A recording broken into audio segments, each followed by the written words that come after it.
This is something that has got me so excited. We've spoken about it before. I don't know if this has ever been on live on Wild Earth or Safari Live, but this is the first time for me that I have ever seen giant land snails mating.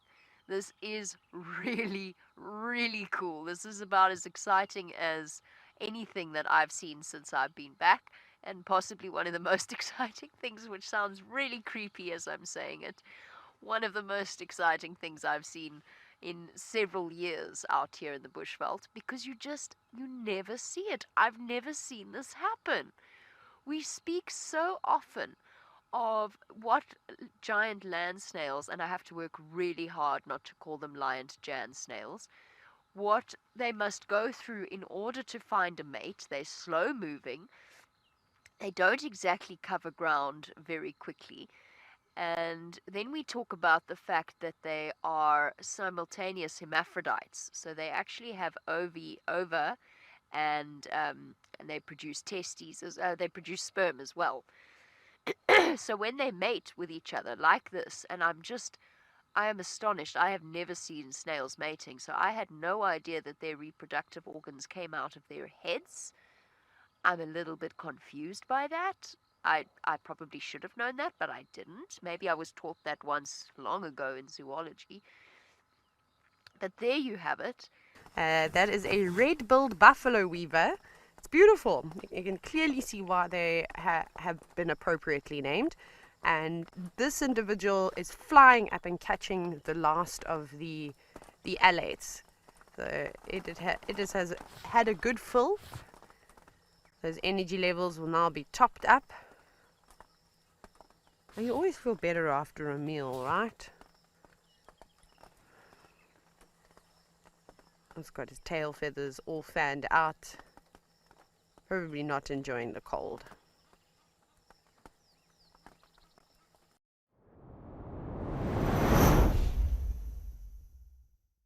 What have we got here? Common fiscal shrike,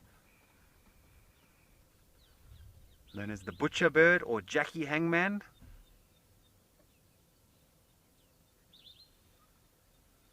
And they've been known to impale prey on thorns, sometimes small little lizards and things like that, but I've seen them impaling big scorpions, small snakes as well. And there has been a recording. Some of you, if you'd like to, go into Google and check it out. But there's been a recording of a fiscal shrike impaling a brand new tortoise that had hatched. So a tiny little tortoise. It's like a little bit smaller than a matchbox. And it's an interesting one because, recently a whole lot of new research is coming through about giraffe, which is fantastic. Because for many years we say things in a certain way about giraffe, but then new research comes through and we just learn more about the species. But new research has come through showing that, for many years we were saying that the social structures of giraffes are never permanent. And so you find that individuals are constantly chopping and changing, females moving from group to group. We know that bulls move from group to group, that's normal. But apparently, back in the day, females did so too. But now new research has come through saying that is not the case. That when you have a family unit of giraffe, or a journey tower of giraffe, however you want to call it, that it's actually made up more of grandmothers, mothers, and daughters. So it's a generational thing.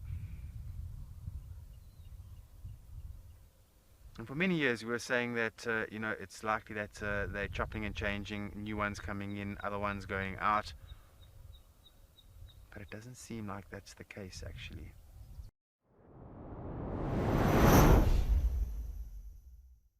Sorry, folks.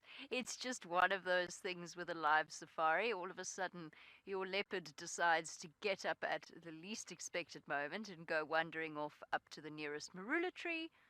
Oh, very daintily done, Tlalamba, with her impala kill. And right up she goes. She's found herself way up in the marula tree. Canine girl, absolutely. The cats showing off their athletic skills and their acrobatic skills. Watching a leopard is like watching poetry in motion. Wait, that's not how I wanted to phrase that. Leopards are like are poetry in motion to watch. That's what I was trying to say. I'm not sure, Nadine, perhaps you'd be able to help me. I heard Taylor in this area. Is this now the impala, the tree that Taylor saw the impala carcass in? Or is this another one? Okay. The reason I say is it another one, which sounds ridiculous because we now have two, is because when she went back underneath her combretum, she was still crunching on something. So I don't know if it was the other half of the first impala or if she's actually had three impalas, which is not unheard of at this time of year. This is why impala lambing season is such a boon for our predators. There, you perfect girl, you're so clever, yes. Good girl.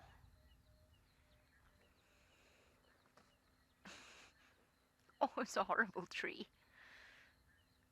It's a very straight trunk and a very long way down.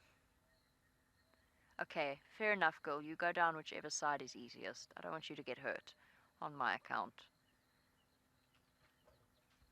Ow! Oh, that was a heavy landing. Sure. Ah, my wrists felt that and my ankles. Oh! Oh, I did hear something. What I heard. He was gonna go that tree. Yeah. What I heard was her dropping her was the impala kill falling out of the tree. That's what I heard. Now, which way? This way. Okay, let me just go slow so she doesn't feel threatened. Okay, now I can go. Alright, did I get the gamble right? Say when. Okay, good. This is a fun game to play as a guide. Which side of the tree? She's just gathering her breath. Beautiful. What is she looking for? Maybe Nadine was right. She's wondering if she did forget where she put something. Tlalamba, what are you doing? If you're not careful, you're going to fall. Is she trying to find a different way down? You can't, there's no way you can get into that tree and then down. And you can't jump from that height. She's about, sure. No, she is. What? I'm just going to stop talking until she shows us what she wants to do. Because I'm very confused. No. That will not work. That will not work. She is about 4 meters in the air now. About 12 feet. Possibly even slightly more. I'm just trying to guesstimate. Yeah, she's actually about 5 meters up. Alrighty, Dave. So you say that your house cat does this sometimes when in a tree. Okay, so maybe there's a sort of a shared cat-like characteristic. We know they're playful. And maybe she's enjoying herself. Maybe it's to test. But why? I wonder what the explanation for the behavior is. I really am curious. Just to see if they can, the way they try to see if they can squeeze into small spaces. I don't know why a leopard would do that. Here she comes. Oh, beautifully saved. Here I am telling her how to climb a tree. She managed to catch herself on the thinnest of boughs. No, girl. Oh, there you go. Showing off her sinuous moves. She learnt.